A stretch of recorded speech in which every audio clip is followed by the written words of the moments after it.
Hi, welcome to Nara's Method podcast. My today's guest is Adil Hussain, who is Masculine Development Coach. Welcome, Adil. Thank you for finding me and for inviting me on this podcast. It was my pleasure finding you. I found the topic being very interesting and very important nowadays. And recently I've discovered that I am living in my masculine energy. So It's not uncommon. How did you find that out? I was actually having a podcast with a feminine energy coach, and I was like, oh, I'm all about feminine energy. And then apparently I'm not. I was like, really? But what did she tell you that made you think, okay, maybe that's me? She basically just described me, and then she was like, and I was feeling attacked. I was like, what? Yeah. That's not masculine energy. Just being like, normal human being. What's wrong with it? But then apparently, I discovered that that's a masculine energy, and I might be a bit off balance there. So how have you been trying to get back to? I know that I'm asking you questions, but how are you trying or working on bringing back that balance? I'm actually not trying much. Because I know that there are times in my life where I am in my feminine energy. I know that I'm much more comfortable in my masculine energy, and it's working. Yeah. And sometimes it's not working, if you probably ask Sometimes you need others. But most of the time you need it, and I think because, I mean, as a working person, you need it. Yes. Whether you're a man or woman, those are the things that makes you good at work. Yeah. I'm just trying to switch it off when I come back home. That's what I'm trying to do. Yeah. Now, when I'm back home, I'm trying not to be this, do person, and just try to relax a Let little the husband bit. take over. I'm trying right now. It's very difficult, but it's very difficult because that's my default. Like, that's a default thing that I do. And it's encouraged. Think about the world that we live in right now. It's encouraged to be in that way. Everyone. Yeah. To just be on the go, success, get things done. And that's just the way that the world is moving now.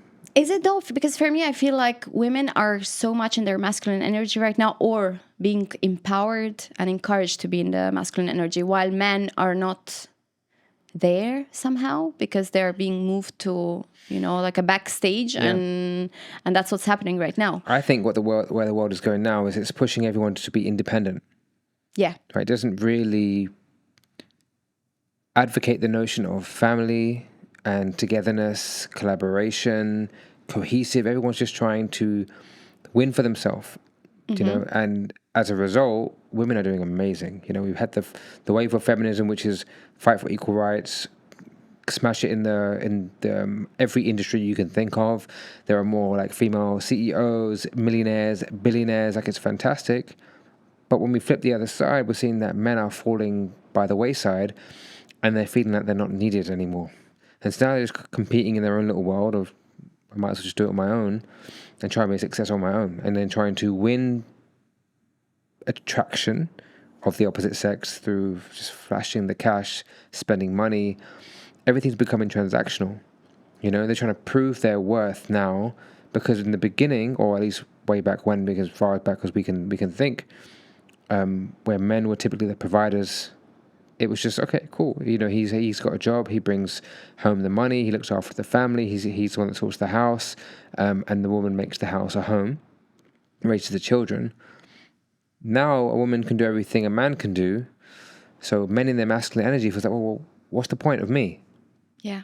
And you hear phrases like, I don't need a man. I don't need one anymore. And so men are thinking, right, so where do I fit in this world? And there's this term that's going around now in the red pill community around incels. Okay, these are men that are involuntarily celibate, which means they're not with anyone, they're not doing anything, and it's hard for them to be noticed. So many men are invisible. Yeah. Because the caliber that's required now for a man to be seen as worthy or valuable has gone through the roof, because women have upped their game. And it isn't to say that women should lower their game, but what can men do now to advance in that area, without feeling that they just without feeling that it's a mission, it's a struggle, it's a battle that they can't win. You know, it's a tough one. I posted a video yesterday on my Instagram where a woman proposed to a man. I just wanted to see what people think about that, you know, and I made the comment that, one, I can see that this man looked very uncomfortable in that video. And personally, I feel that he said yes just to kind of diffuse the situation and not to embarrass her. But I feel like if he was at home and it was just them two, he probably would have said, listen, let's not do it like this. Yeah. Just, you know, he's either not ready, doesn't want to, or he would like to do it himself. And then I thought about, you know, in this world of equality, okay, why not? Why can't a woman do that? But as I scrolled through the comments on that video, so many women said, girl, get up. Don't get on your knees for no man, you know? And men saying a man should be the one to do this. So in some things in the world, or many things now, equality and the diffusion of gender roles is the way. But in certain things like this, a gender role still strongly exists, which I found just quite interesting. So I was going to comment about the equality, because my opinion about equality, and that's my personal opinion, I don't think we're equal, and not necessarily one gender is better than the other. No. Saying that we're much superior. We make kids. But no, jokes aside, I don't think any gender is more superior than the other. But right now, with the way things are going in the world, I find that we are having so much pressure on us as women to be on top of everything that we do, like the natural, you know, like biological things that are happening through our life to us and for us. We are then, you know, have this be successful, you know, work like a man, do this like a man, do everything like a man, you know, work out like a man. I don't find that this is fair. I don't find that equality is even the right word to say it, because first of all, men cannot get pregnant. They cannot deliver kids, you know, like, and this throws us from normal operating to being kind of like, you know, not being able to do so many things. So trying to create this equality and saying like, oh, we have to do this and we have to do that, and you have to, you know, take care of the kids and then at the same time work and do this. It's just so stressful. Who's asking you to do everything? Nobody's asking me personally. Right. I'm saying in general, who's asking the women to do that? Women. It's other women putting stress on ourselves, because we are trying to compete with something that a man, this is his only job, right? Yeah. In like historically, that was his only job, to be successful, like, I don't know, to bring money, to bring food, home the lion to the cave. Yeah, to bring, exactly.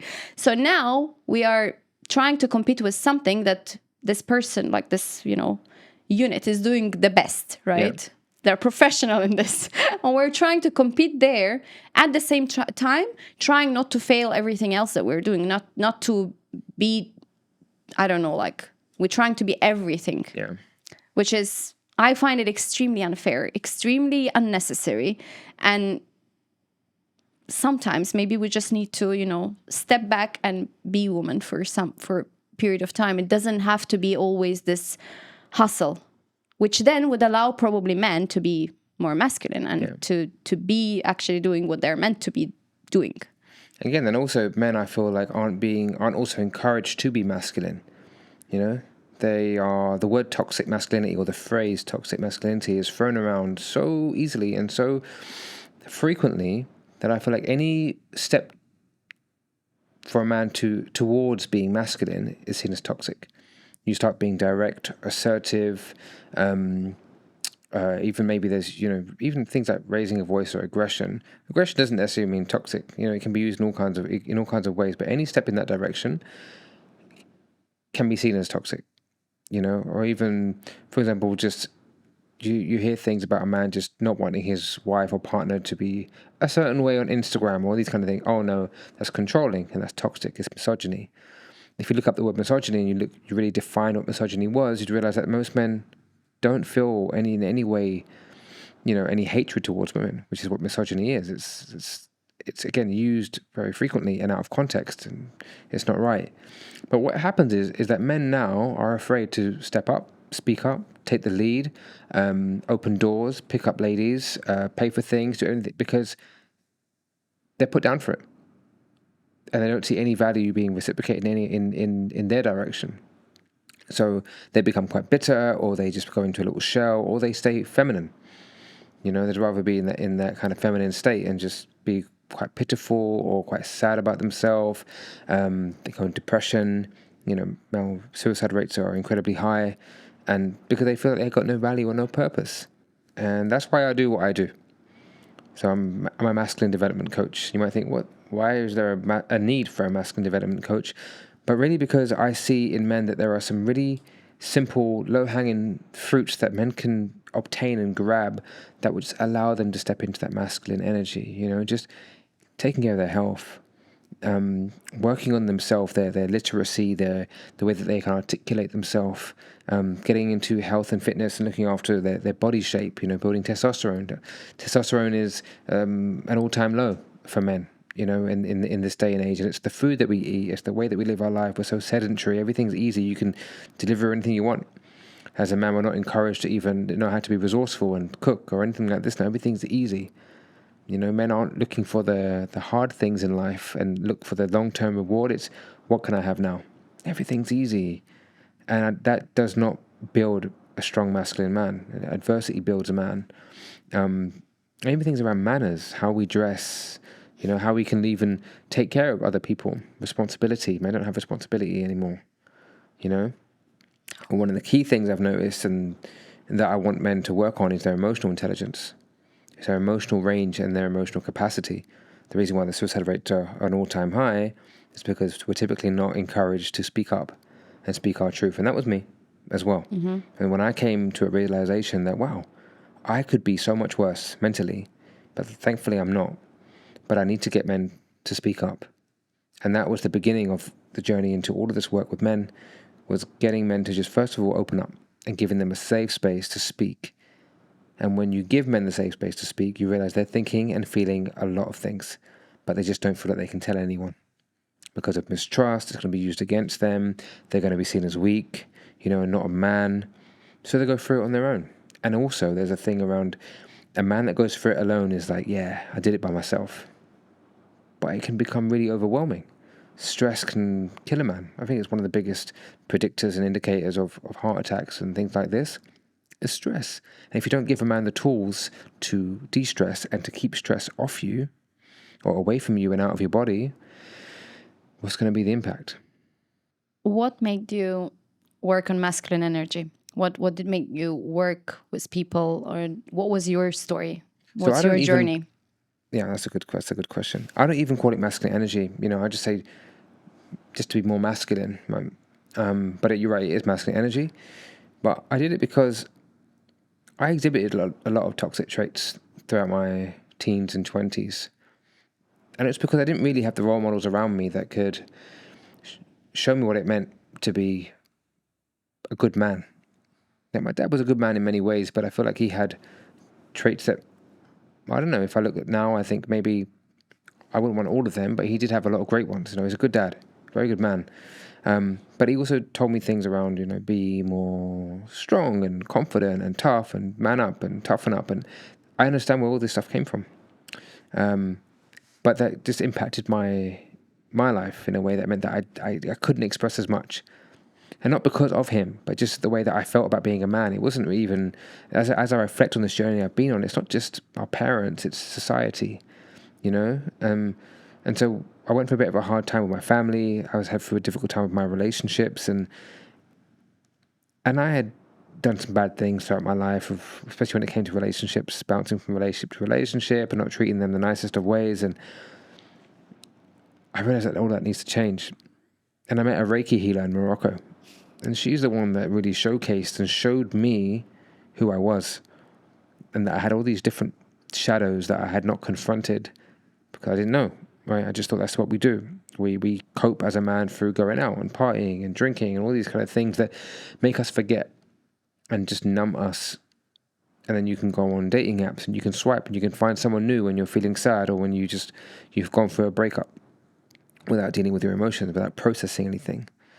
And like I mentioned earlier, I was very lucky that I didn't go into like deep depression or anything like this when times were hard. I just felt down. And I know it wasn't depression. Or we can call it a mini depression. I don't know, but I know that I felt something that had to change. And when I spoke to the Reiki healer, I realized that, oh my God, if I don't do something about this now, I don't know what my life will look like. And I came away from that retreat. I broke up with my girlfriend. I sought help. So I spoke to a therapist and I found a men's coach. So I found a guy that just works with men. And I thought, I like what he's doing. And I want to do the same thing. So I learned from him. I joined all of his classes and our men's circles online. So we spoke to other men, and seeing men share so openly and so deeply, I was like, wow, this is amazing. I'm doing this. I'm going to get men to speak up. And I did it online during the pandemic, just did it for free. And it was amazing to see how many men opened up and shared and spoke and talked. And that empowered me. And I thought, you know what, a lot of these things that men are going through, yes, it's because they need a place to speak. But then there are little other things that they're not doing. They're not spending time by themselves in a healthy way, even just to de-stress, but without distraction. They're not focusing on what they're eating, what they're drinking. Maybe they're drinking too much alcohol, for example. They are working towards success, but only financially and not in other areas of wellness.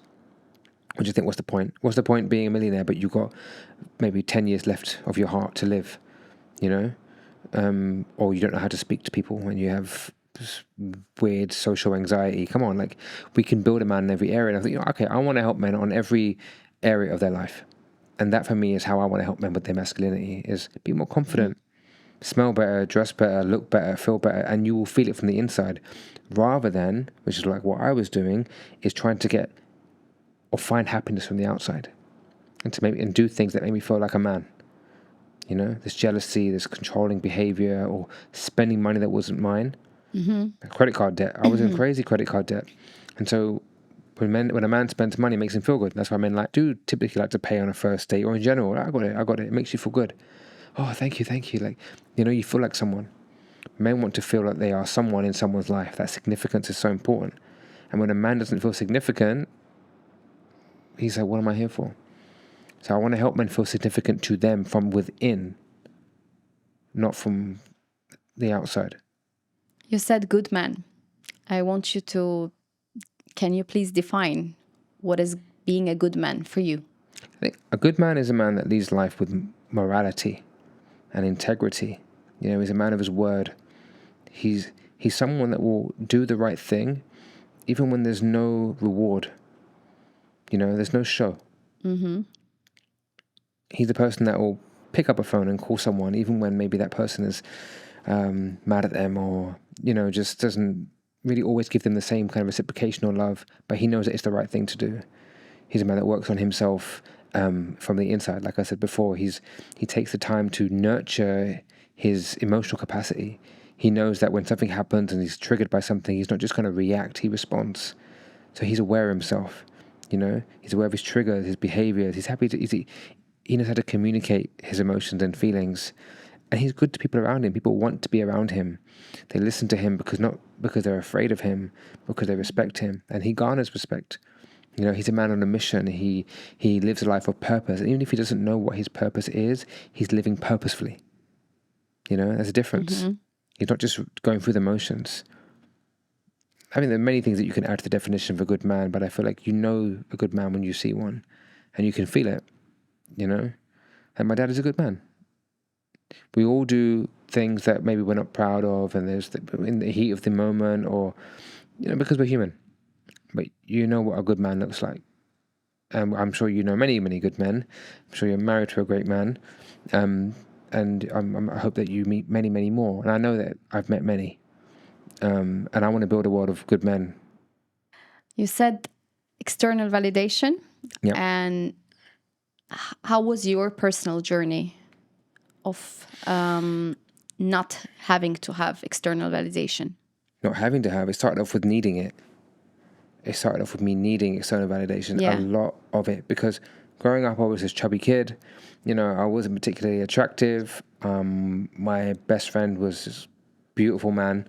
My brother is a beautiful man, and whenever I would go out with them, they would get all the attention, and I'd be there thinking, okay, let me just drink some more and I'll just go and dance, you know. But I didn't have much confidence. I didn't have much confidence at all. I really struggled with who I was, and I didn't enjoy my body. I didn't like that I felt invisible. I had some good friends, and I'm very grateful for them. But I wanted that attention. I really wanted attention. I really wanted to feel liked and loved.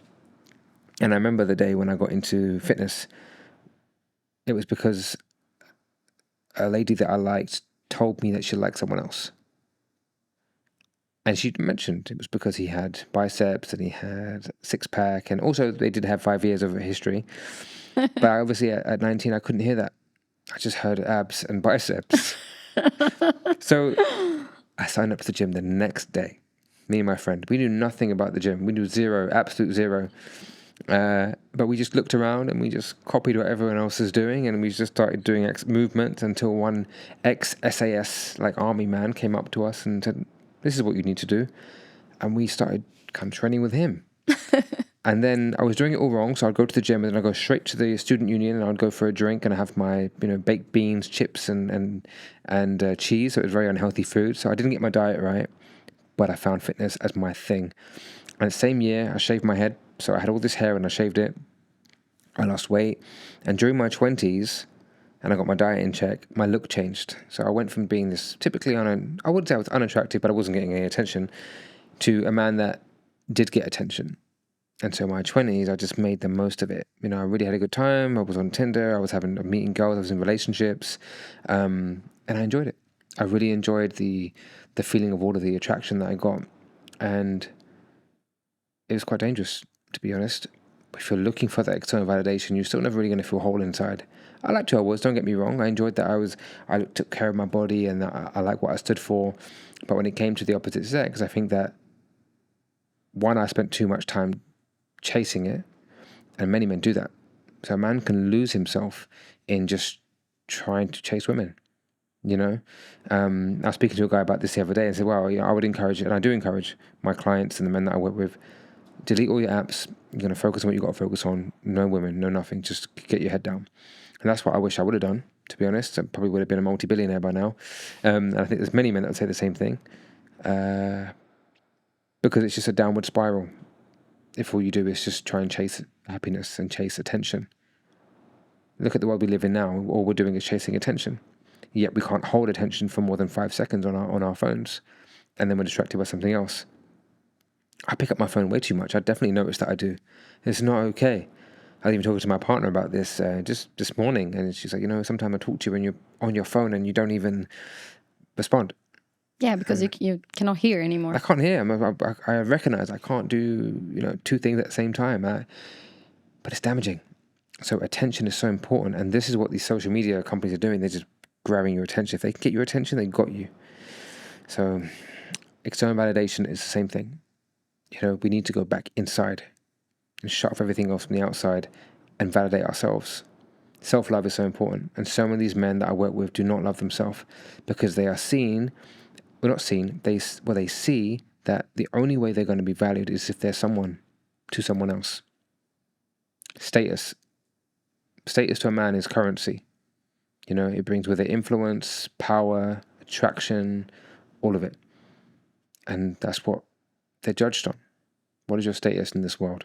Mm-hmm. And one of the most tangible ways of seeing status is what car you drive, how much money you have in the bank, how you dress, and where you go to eat.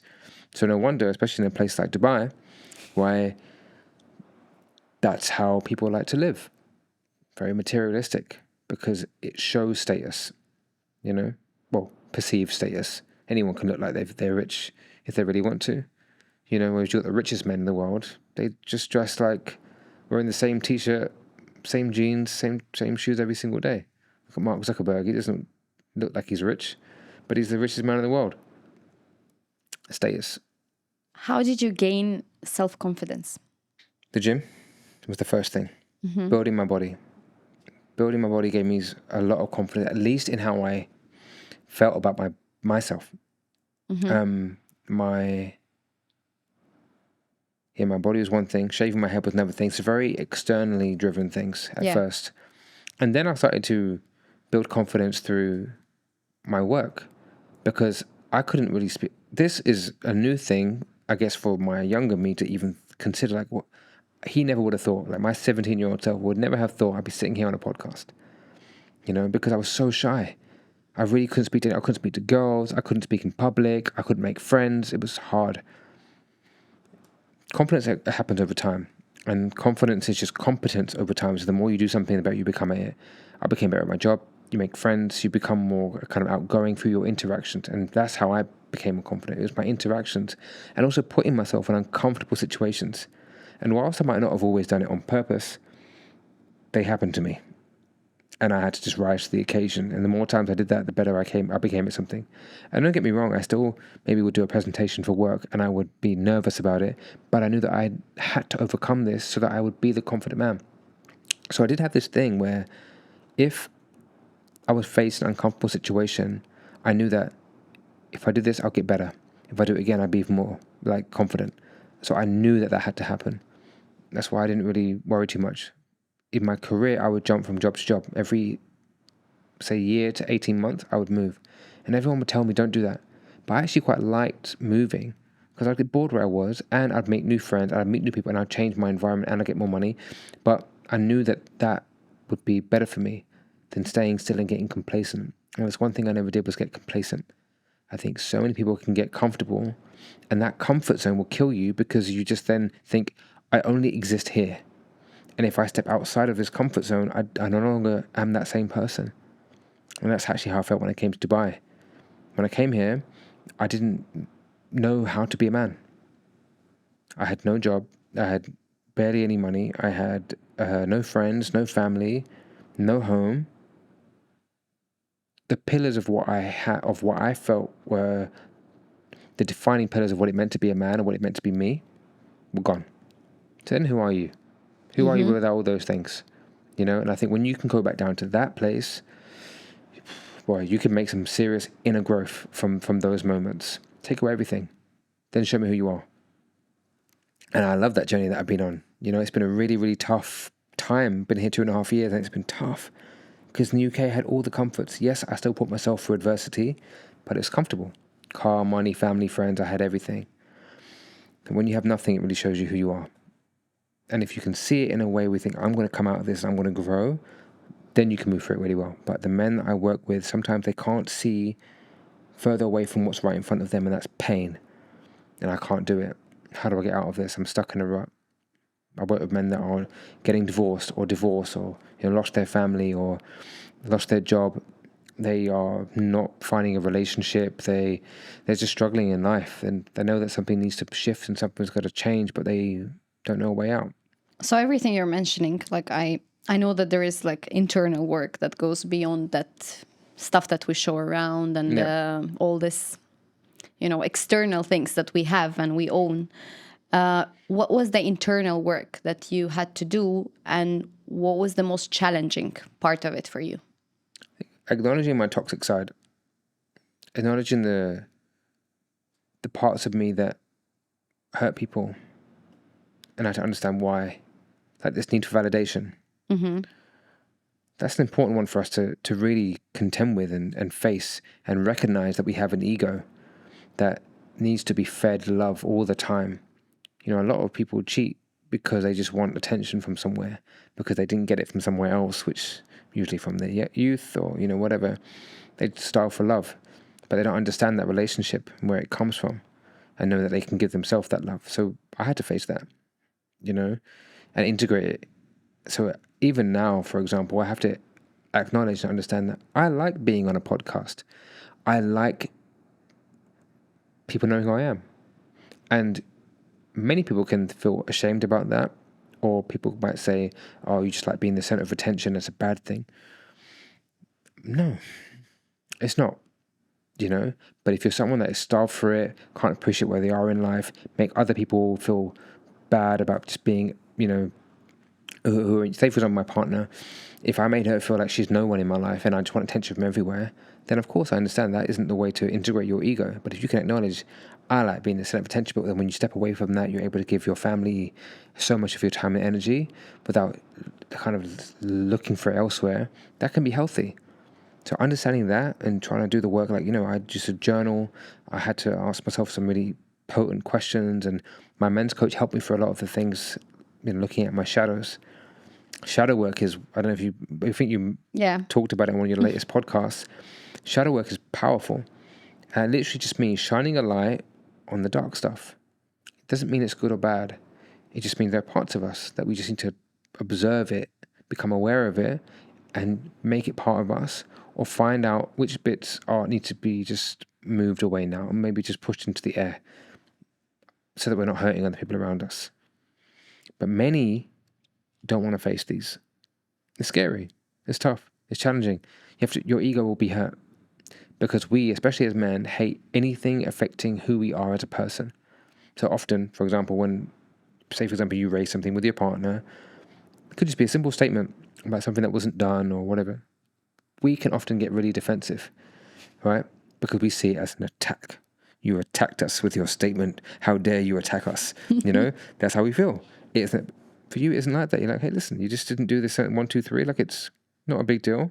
It can become a big deal, but we take it as an attack on who we are as a person. Because we can't really differentiate things that we have done to us and our personality and our ego. That's the struggle.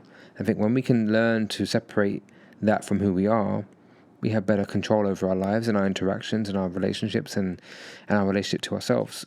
With toxic traits, did you notice it yourself, or was somebody mentioning it to you? And was it like through the coaching? You knew it yourself? I knew. We all know. We all know. Every single one of us knows deep down what traits we have that are unhealthy and are hurting other people. That's how I define toxic. Okay, traits that will hurt you internally or will hurt others.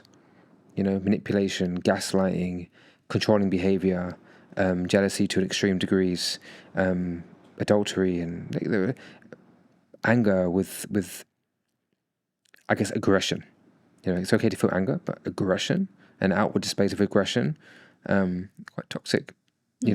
Even this like attachment styles, being avoidant behaviors or even anxiously attached behaviors. I'm talking about now relationship dynamics. They're toxic to a degree when they make other people feel uncomfortable or hurt or damaged in some way, especially to ourselves. That's not okay. We all need therapy. Everyone needs therapy. Yes. So I'm not a therapist, and if I cannot help someone in a particular area, I will direct them to a therapist and say, well, I can work with you alongside this, but you need a therapist. Because some things that I've been through it, I can talk to you about them, shadow work and all these kind of things. I can definitely work with people on shadow work, but I always recommend a therapist too, because otherwise it's a lot to handle on your own. It's good to have someone else to talk to. It is, but I think men are finding it very difficult to go to therapists. That's why. That's the ego. Yeah, that's the ego. That's why I like my work as a coach, because I find that I'm a great middleman and saying, look, I can look like this, I can talk like this, and I can be an advocate for all the work that I've done and know what's needed. You can come talk to me first. Mm-hmm. We have a nice little chit chat. Everything is cool. Like, I'm not going to judge you for it because I've been through a lot of things myself. And then I'll tell you how easy it is to speak to a therapist, and it's okay. You're not going to be judged. But if you want to make some changes, you've got to do some tough work. And you might be a little bit hurt with the ego, but we'll get through it together. It is challenging. Again, we're not told to go do this stuff. No. We're not encouraged. So sometimes you need someone to show you that it can be done. And that's why I speak so openly on my podcasts and on my Instagram, because I want people to see that it's okay. And it's you're not going to pass out or struggle and just die from speaking to someone about your problems. There's nothing unique about what you're going through. Everyone's been through it. Even in your close circle of friends, I'm sure if you spoke to one of your, speaking to any of the guys that are listening, if you spoke to some of your best friends or any of your male colleagues about things that you're going through or been through, I bet you they've either been through it or going through it right now. We just got to speak up. There's no shame. There's no shame in it. Ladies are great at talking to each other about what's going on in their lives. Men, you don't find that? No, I find that commonly, but yeah. Of course, there are always people that fall out of that. Yeah. But typically, and I do think that it's different. It's changing now. I think that men are speaking up more. and feeling more comfortable expressing themselves. But it's still a long way to go. It's about expression of the feelings, I think. For me, when you're saying speak up, I think men spoke up like all the time. I find the issue where not in the speaking up per se, but I find the issue that they don't even know what are the emotions that they're feeling are called. They are not aware that there are emotions, that there are feelings that they can feel, and what is the result of the emotions and feelings that they feel, and what is it turning into, and why can't they feel any of this? And it starts with us, with the society, like it's I don't know, like recently I was in the mall, I was walking and I saw a little boy, it was like 2 or 3 years old, screaming and crying, and his dad kept telling him like, I don't want to hear you cry. I don't want to hear you cry. What happened? Like, you're a man, don't cry. And he was like, 3-year-old boy. He's like anything but man at this stage, and it's a baby. Like, so it's a baby. So you can see where it starts. Yeah. From most boys at the young age, that's it. Shut down. No emotion. I know men that haven't cried for decades. They don't know how. And then I know a man more recently that just started crying and can't turn it off now. He just keeps coming. I'm like, don't worry, it will stop soon, but you've got a lot of years to make up for. But yeah, I feel sorry for this kid because that's what we face. And it's okay. I like that men can be stoic. I like that men can not necessarily be the emotional ones in terms of not having control over their emotions. I'm not saying that all men need to just blurt out, cry all the time, and no. But the mistake that I see is that women think that men should understand the emotion like they do, or that they should know how to express themselves like they do. We don't. We're different. We're different with our expression. We're different with how we talk about it, in our upbringing, in everything. So you can't go into a relationship with someone and expect them to just know how you feel, know what it is that they feel, know how to discuss it. It's not like that. It takes a lot of work. You've had years of expression training, okay? We have not. So relationships break down frequently because of this. A lot of men don't know what they're feeling. They don't know how to articulate it. They go like, anger, sad, okay, happy. We can have 3 emotions. We don't have all the other little ones in between. I do recommend a tool called the feelings wheel. So you can Google it. Feelings wheel. It has like the 5 base emotions in the middle, and then it has other kind of ones on the outside. Lots of emotions. It's fantastic. So I use it with my clients sometimes. Like, okay, you said you feel angry. Like, okay, what do you like? Define it further if you can, and it helps, But often we're not taught what to do, and we don't know how to express ourselves, and it's okay. It takes time. So we have to sometimes work through just the very basics. And that's why a lot of men go to the gym, they go boxing, they like to release. Movement really helps to move energy and release through releasing through the body is a beautiful, powerful tool. And you would have probably heard in some of your other talks how important it is to almost bypass talking and go straight to the body. That's why breath work is so great. You could do breath work for like a 45-minute session and you can be streaming with tears and crying and releasing and shaking. You don't even know why. But that's that's an emotional release. And I'm a big advocate of breath work. I think it's fantastic. Putting yourself through that kind of controlled adversity through things like this, through things like ice bath therapy and all these kind of things, putting yourself in extreme conditions can really help just release the body if you don't know how to talk about it. And again, that's why a coach or a therapist is important, because they can just tease things out. But to the ladies listening and they've got a partner at home that just isn't opening up the way they want them to, just meet them where they're at. And you could do more as a partner to learn, okay, what kind of questions can I ask? What can I look for that will show me signs that he's not okay? Because we're just going to shut down. And if a man does ever tell you something and it's the truth that what he's feeling, just listen. Never shut him down. Never say, yeah, but I've had a hard day too. Then we're not going to talk. You ask us how we feel and we say something, or we come to you with something and then you tell us that your day was worse. Great. I'm not going to tell you anything ever again. Honestly. What's the point? We don't want to tell you our struggle because it's never going to amount to what it is that you feel, because you will feel the full range of emotions.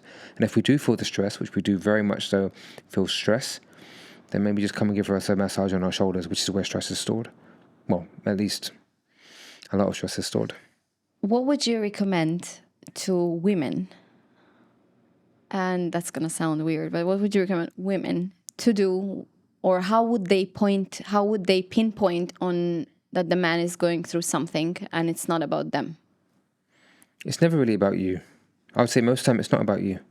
It can be about everything else, and all he really wants from you is just a hug and a kiss, and just say, you know, I value you. I love what you're doing. Like I love how you treat me and how you're out there just trying to make it work for us as a family, and the way you make me feel safe, you know, trusted, and that he's making you feel all of these things, of course. Yeah. But we like to feel respected and valued, you know. That's all we really want.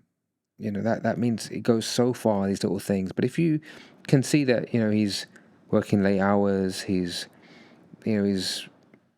distracting himself through Netflix, or going to bed like either super quickly and just like he's passing out on the couch, or he's struggling to sleep. You can see that he's not eating very well. Just telltale signs that something isn't quite right. Even maybe he doesn't feel as intimate, you know, he's distracted. Chances are he's going through something internally that he doesn't want to tell you. That I would encourage opening up a conversation around that. You know, like, how are you, and how are you really? I'm here for you, and anything you want to talk about and tell me, we can go through things together. You know, and if you just want me to listen, I'm happy to listen. Like, whatever. I can see that something is a little bit different. Maybe you're stressed, or you can just try to give them that space to speak up. So I find it tricky because most men don't want to talk about their feelings and show their weakness to the woman they're with, whether it's wife or, you know, like girlfriend, whatever the relationship are. So I find this, you know, like they not necessarily going to open up to us, but they could open up maybe to another man. Yeah. Hopefully they've and got maybe friends. not. Yeah. Maybe not. That's another thing, right? Going to therapy has been like a taboo topic for men. They wouldn't want to. It would be like shameful to go to therapy, right? It's like a sign of weakness. Not anymore. It's like Not it's so anymore. common And now, now it's like the more awareness is there, the less shameful and less you know, like weakness of. Like it becomes not a weakness anymore. It's like you're an aware man. It's like it's good. I think there's strength in it now. I think there's more respect now for people that go to therapy, to be honest. Yeah, it's a good thing now, which wasn't considered, I don't know, maybe even 10 years ago wasn't a good thing. Yeah. How do you overcome feeling that it's a weakness? How do you convince, maybe not you necessarily convince people that it's not a weakness, and it's like, how do you find it in yourself to actually like go to therapy? I usually get them to paint a picture of their life 5 years into the future. And I say, if you did nothing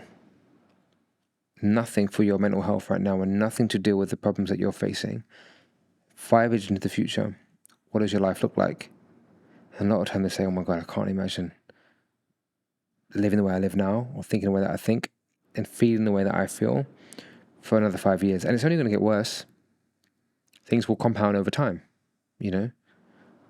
So that's usually a nice way of, well, I say nice, but at least an eye-opening way of getting someone to believe it. And also my story, other man's stories, you know, and also getting them to test it a little bit, even after they speak to me. Oh, I feel so much better. Like, I know you do. Because that's the power of it. Just speaking. It's cathartic. It's freeing. It's liberating to speak your mind, you know? I run these men's groups, okay? Every Tuesday we meet at 8 p.m. and we just sit and talk about our feelings and our emotions. We have 132 men in the group now. There's an average of, say, 10, 15 guys that we meet up. And sometimes a man would come and he'd say, I'm not going to talk, I'm just going to listen. It's the first time, maybe. I say, fine, just come. You don't have to talk. No one is forced to talk. But then this man talks. He's really sharing himself. And this man talks, and this man talks. And then he gets to him. He cannot wait. He cannot wait to speak up and say, finally, I can just talk about my wife. Oh, she's pissing me off, you know, whatever it is.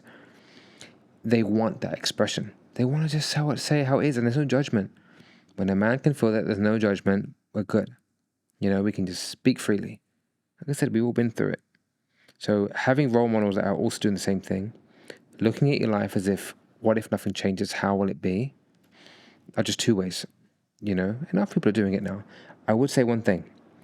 If you are someone that is always complaining, though, and I'm speaking to the men, there's nothing wrong in speaking your truth and relaying your vulnerability to your partner and to women, for example. But if they start to feel that you are complaining a lot and there's no action to back up what it is that you're feeling, they're going to start to feel a distrust, a mistrust, and a lack of safety in you as the man. And that will come without forcing it. They're not doing it on purpose. It will just start to feel uncomfortable. Like, hang on a second. He's meant to be the guy that's got all this stuff together. And that's where that can kind of come from sometimes, where a woman might freak out, I don't know what to do. And the man will think, I'm not doing that again, because she now feels unsafe. It's a very fine dance. And that's why I would say, definitely go speak to your boys. And maybe they can be the soundboard before you go speak to your partner. I'm not saying you can't or shouldn't speak to your partner. I'm always a big advocate. Communicate within your home, so you two can become even closer and look at the problem together, or whatever it is that you're going through. But if you really want to, come to one of these men's circles or speak to your men. Male counsel is so important. And again, back in the day, this is how it was. Men would sit together. Even in this culture, we have the majlis, the men will sit together, women sit together. This is what they do. Typically, I think men are talking more about business and life and over their shishas. But if we can change that, which is what I'm doing, it's almost like an emotional majlis. We're sitting together and discussing what's really happening in our lives. And what you see is the men all kind of coming together and offering advice and guidance, maybe based on their experience. And you walk away feeling so much lighter and more equipped. Like I said, we don't have role models. We have YouTube. We have Instagram to look for education and what can we do. Then you can't filter those things out. Even men that will watch me speak, go and speak to other men about this stuff. Find wise elders, go find a coach, come to me, but do your own research. Broaden your mind and broaden your knowledge. Don't get lost in books and leave it there. Don't get even lost in a podcast and leave it there. Real interaction is important, especially for the guys. We don't do it enough. We just go get our head down, go to work, business, make money, come home, and then hopefully there's some food, or we can just chill for a little bit, and then we go to bed and we start again. It's just an endless cycle. How would you identify and recognize if a man is living in his feminine energy more than in his masculine energy? Complaining a lot.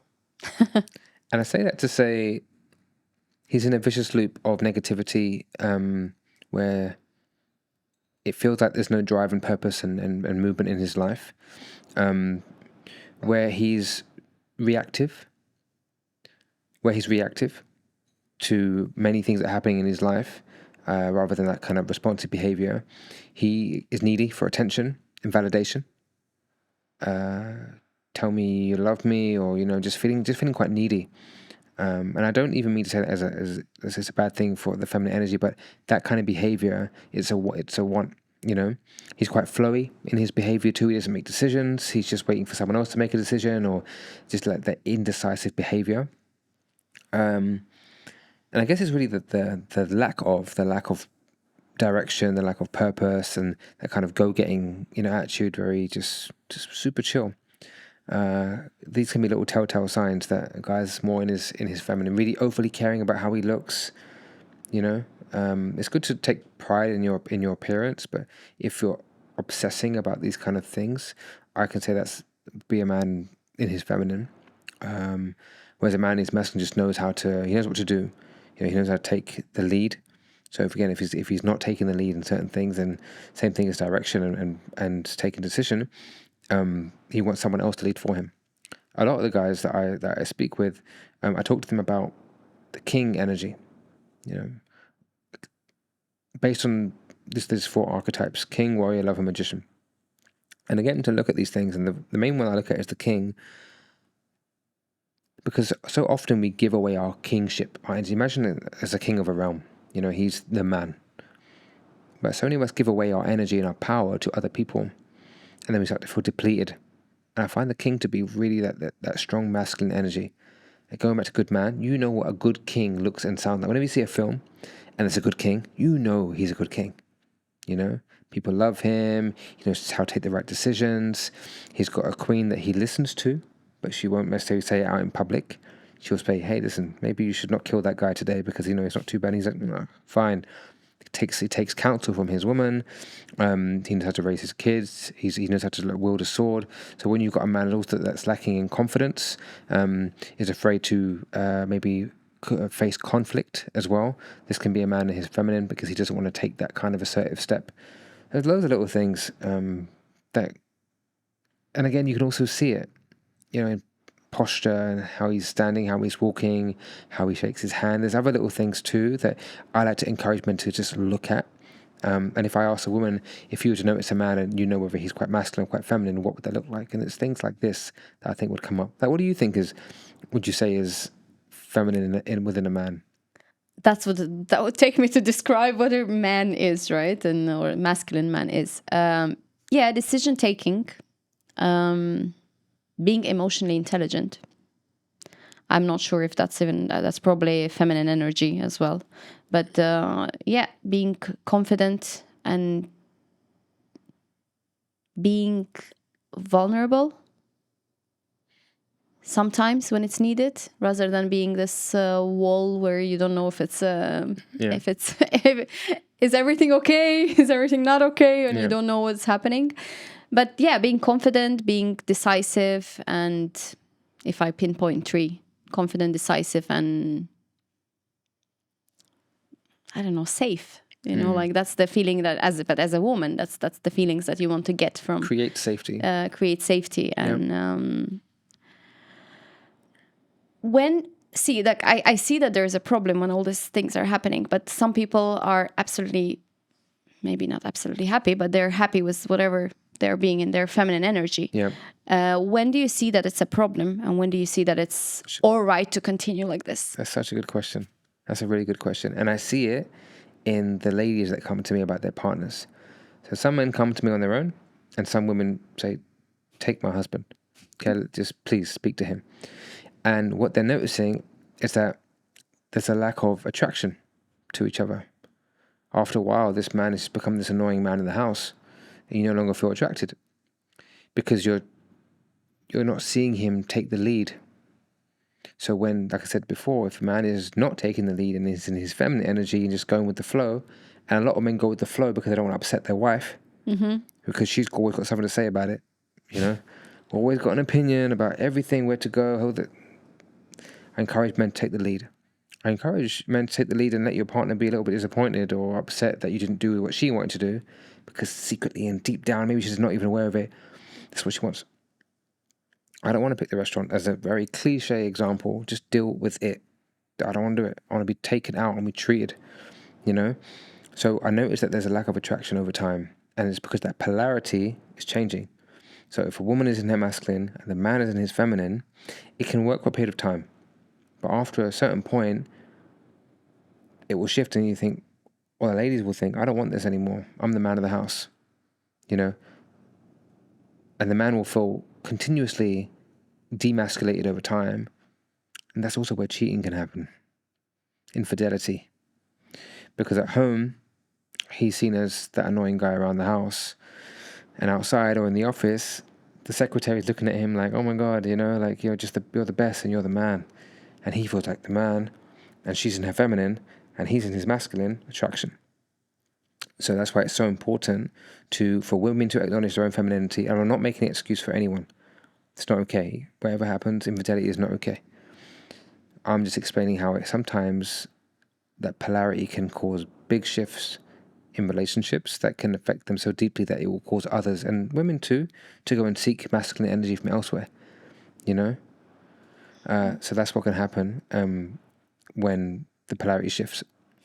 And and also just arguments, you know, when you're always fighting and butting heads, you're both in your masculine energy.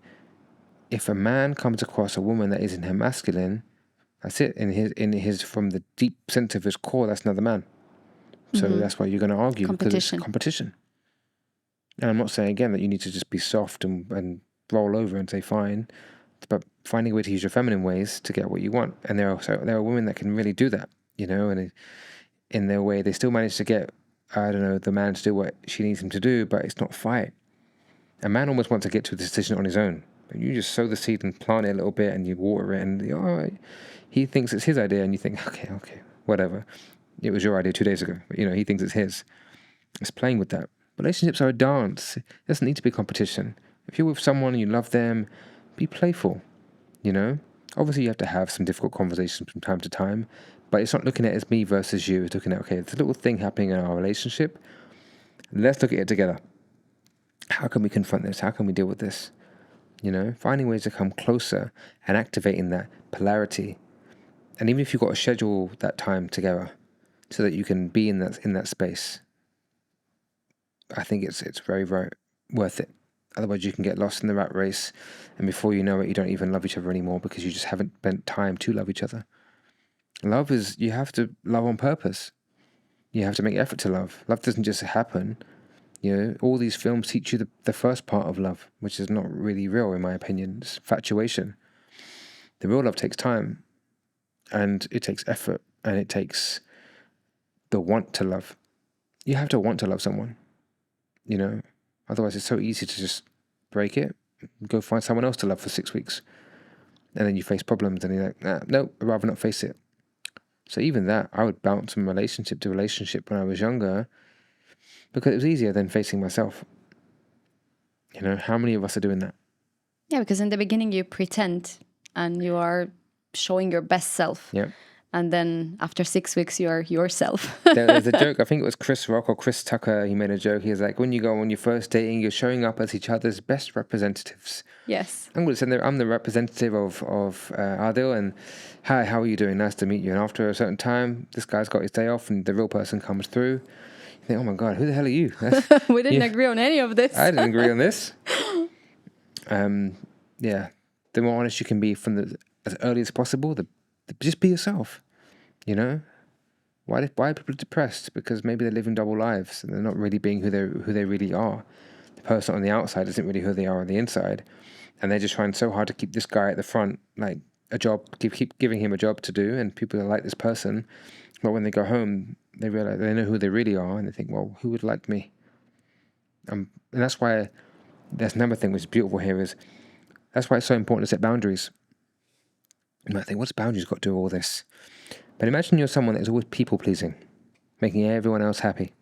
And a lot of these men that I speak to are like the nice guy.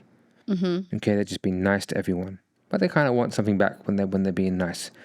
But if you don't set boundaries, people know the version of you that is just, hey, Mr. Easygoing and chill and always yes and always able to drop things last minute and all these. You don't know what really he's gone through to make all of these things happen for you. On the inside, he's dying. And you think, this is not even really me. I want to say no. But you can't say no, because now, especially after so long, you've been that person, that if you start showing who you really are, they're not going to like you anymore. At least that's what you think. So also another key thing I work with my guys on is set boundaries. Start saying no. Well, sometimes they're not going to like you, and that's okay. That's not your person. Exactly. And sometimes they're gonna like you. And I think as women we face the same thing. It's very common problem of the way we were raised as good girls and good boys. And that it's good to be good. And good means, exactly pleasing everyone around you and saying yes to everything. Yeah. Otherwise you're gonna be perceived as a whatever, like a bad person. She has an attitude. He has an attitude because they don't want to do what I want them to do for me. Or he's difficult. Or yeah. It starts to create problems. And see, so there's something that you mentioned about like masculine. So guys, when they are in their feminine energy, they are still attracted to women with feminine energy, and not to women with masculine energy. This is just something that happens in the course of the relationship, where maybe due to the lack of the man being decisive, women starts being very, very decisive, and she wears the pants and she becomes a man in the house, in relationship, and in everywhere. So I see issue in both of the parts, rather than, because I don't believe that if we women, we are in our feminine energy all the time, men all of a sudden will become decisive. That's not gonna happen. So it takes a lot of awareness and a lot of work, inner work from men to actually be aware that they're in their feminine energy. And you know what? That's not, and it's all right to be in your feminine energy. Again, I don't think that men should, like, it's a balance that should be there. Both of the energies should be there. It's just when man is totally in their feminine energy, that's when the issues are arising. And no women can really do anything with, I don't think we as women can fix that. I think it's man can only fix that. I think both. I think you can talk about it as long as the man is willing.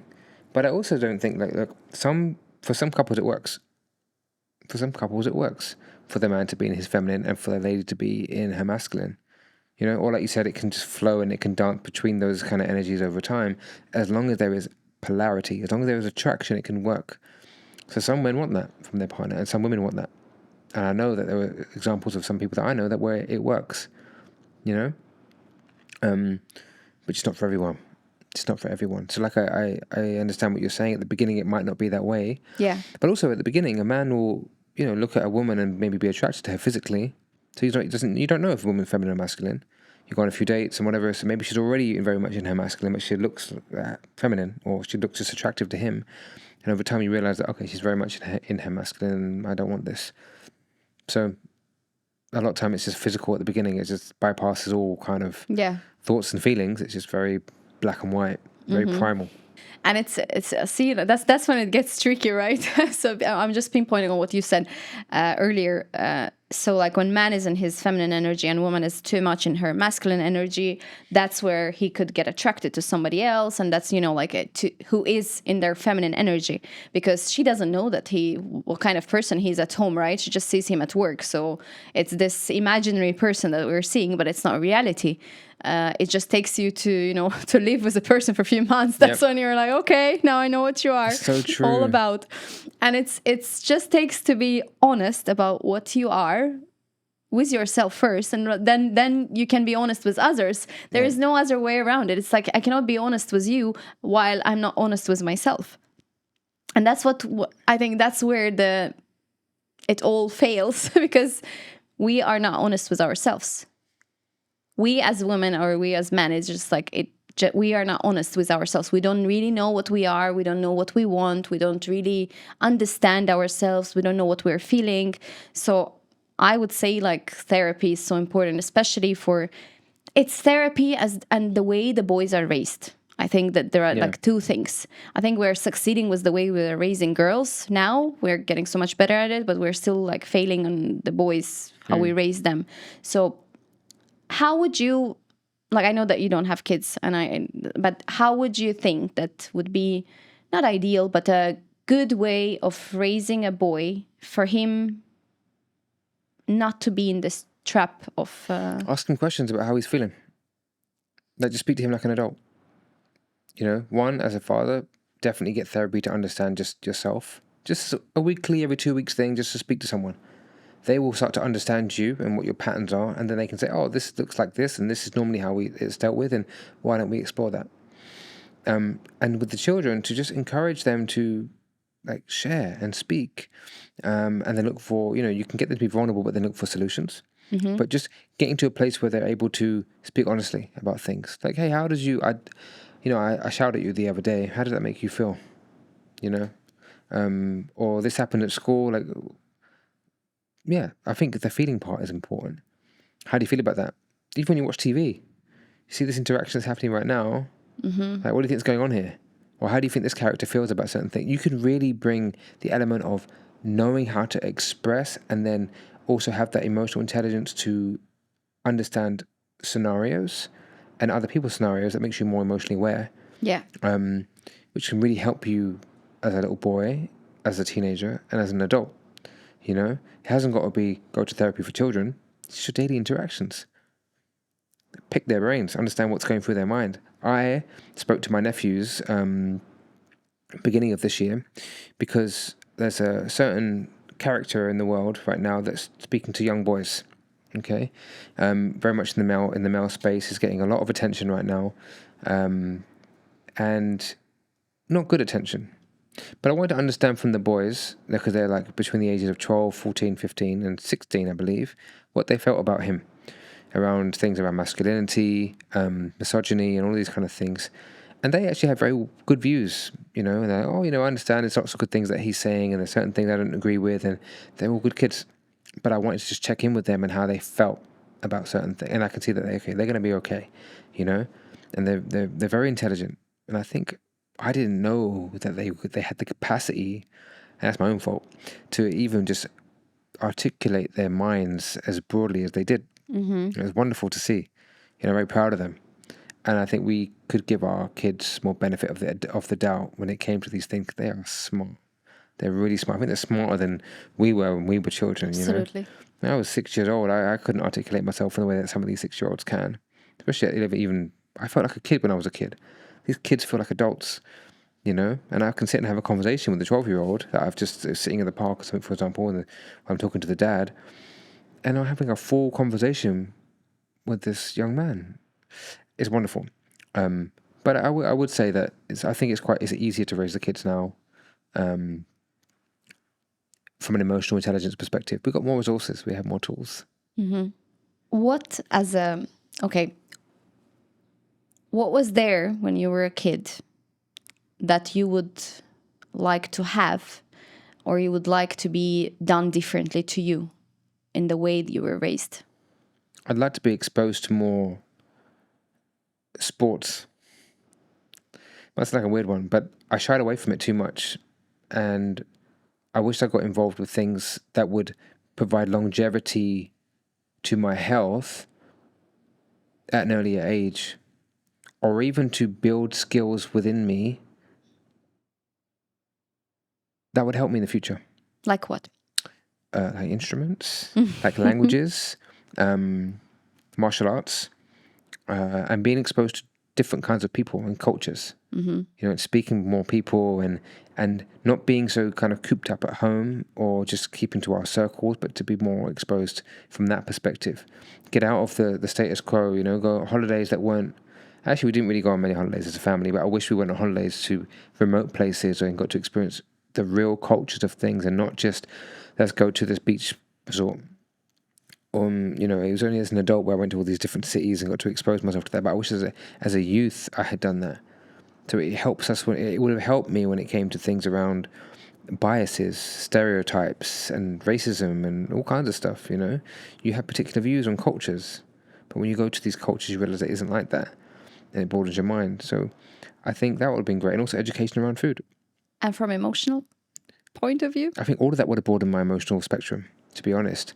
But from an emotional point of view, I wish that, you know, my parents were able to articulate their emotions more, and would have asked me more things about how I'm feeling about certain things. Like I said before, how I'm feeling, and especially when it came to what was happening in the world and how I felt about that. Like, I was scared.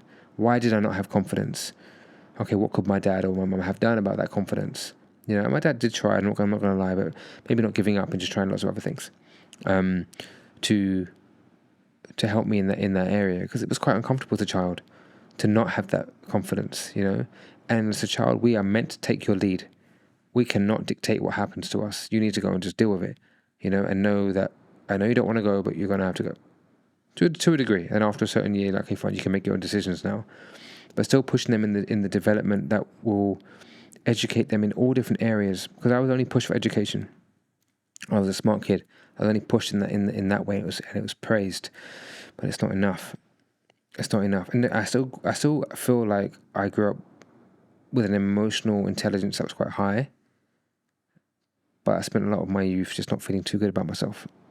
You know, so I think just more praise in certain areas, more love in certain areas, and feeling free to be myself. You know, feeling free to have that expression and conversation. Like, my aunt raises her kids and gets them to talk about whatever they want, and then you bring it to the table. Let's have a conversation about it. Can you articulate why you want this? You know, and this is why I'm feeling like let down and disappointed, rather than saying you shouldn't do that. Why? Because I said so. Like, articulate. It starts with the parents, and my parents articulated so much to me. I know it would have helped me with my relationships, because I recognize I was saying a lot of the same things that my parents used to say. You know, because I didn't know why. I just knew that shouldn't be done. It starts with us. It starts with us. I don't know if I answered your question, but No, you didn't. You escaped it. You escaped it. It's a tough one. From mental point of view. It's a tough one. Just there are things that we're missing. See, like as the kids when we're growing, I know that was all the things that were going on in my life when I was a kid, and I was still somehow raised to love myself. And I think that's the thing that helps me to go through many, many things in life. And because no matter what, I like myself and I love myself. And when somebody says something that is negative about me, I don't feel it, because that's not what I think about myself. Yeah, that's good. And it takes a lot to actually shake this, it takes a lot, but it happens sometimes, but it takes a lot to get there. Because for me, when I look at myself, I'm like, okay, I like myself, I love myself.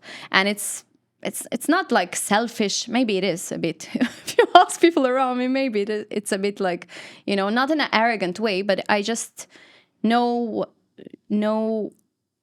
that, like, I think it's also coming from my parents, the way I was raised. Like they showed me that I should love myself, and they were explaining why I'm good at what I'm good at. And so that's why I'm like asking, like, but there are still things that I'm missing, as like I would have done differently if I was, like, even I was very shy. I was very, very shy. I remember I was 17. I was in US as a host, as a exchange student. So I couldn't call on the phone and order pizza. And it wasn't because I couldn't speak English well. That wasn't an issue. So the issue was that I'm going to speak to a total stranger and ask them to deliver pizza. I want to remember that. And it's like, it's insane. And now when I think about it, it's like I worked in sales after that. I started like career in sales. And then I worked as a translator at some point of time. So having career in sales, imagine being that person working in sales. And that's how it started. And I was like, oh my God, I have to cold call people. How am I going to do that? So this was something that, for example, I was missing, the confidence in being able to talk to others without feeling so like self-conscious about yourself, or like, even it's all like stranger danger, this kind of thing that we were taught as kids. Not having this would have helped me a lot, because then I would be I would be the way I am right now. I would be just like, because now, like in this age, I can talk to anyone, and I'm happy to talk to anyone. I'm like happy to explore new people and to talk to them and to, ask them questions about stuff and share with them. I don't have issue anymore with that. But oh my God, had I issue when I was like, I couldn't order pizza, and we called a neighbor to come and like we knocked on the neighbor's door to come and like order pizza for us. What? Yeah, we did that, and it was insane. That I'm telling you, it was to that degree. It was that insane. Thank God for apps. Yeah, and then exactly, now it's so much easier. But then I had to go through this journey of not feeling shy and being more confident in the way I speak to others, and the way, like, there is nothing to be feared. Yeah. But I know that now. I wish I knew that earlier, and I wouldn't have this shyness. So that's why I'm asking from the, not what they did to build your confidence, but rather what were the feelings that you think as an adult you developed them, but you didn't have them as a kid. Well, yeah, confidence is definitely one. Okay, I see what you're saying. So, the range of my emotional intelligence definitely increased as an adult. To be introspective, stillness. I developed the ability to be still, and to not have to busy myself with certain things, and also that feeling of worthiness. Like, I know I'm the guy, and that's how I feel. But I did not feel that back then. So feeling that confidence from within is there, that worthiness is there, that self-love is there, and not needing other people to prop me up, and not needing that thinking I got to be someone in order to be loved. I'm good. I'm good as I am. And it took a long time to get to that space. So I understand. I had the same thing as you, where I couldn't call for pizza. I asked my little sister. She'd be the one to do it. She's super confident. Public speaker competition she did, and she won at the age of 11 or 12. And there's me at 18, 19, couldn't go speak to anyone. She was amazing, you know.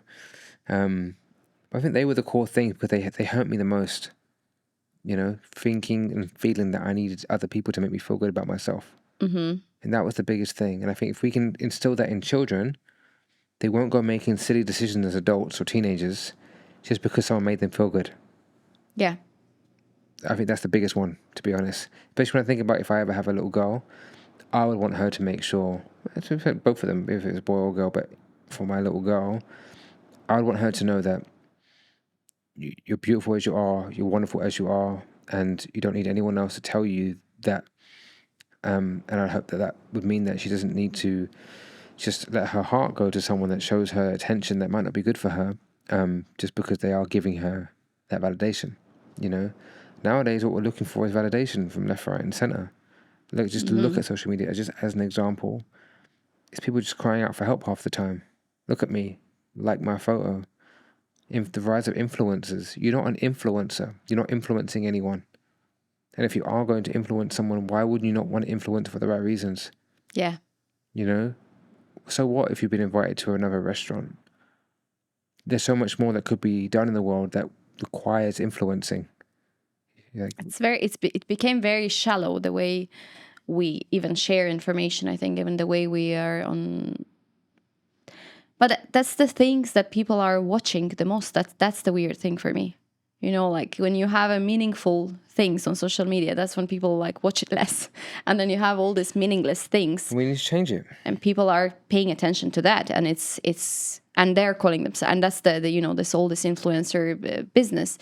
It's, I don't know, in our times influencers were different, right? It's, I don't know, like even they were actually influencing the way you think, and they were that means a good influence. That doesn't mean a bad influence that, you know, I'm gonna cover my kids' eyes not to see whatever they're posting on social media. That's not the influence that I want from social media. Like my daughter doesn't have all this, you know, not yet, she doesn't have any access to social media because I don't want her to be on there to see all this stuff. It's 18 plus. It's not anything for her that she should be seeing.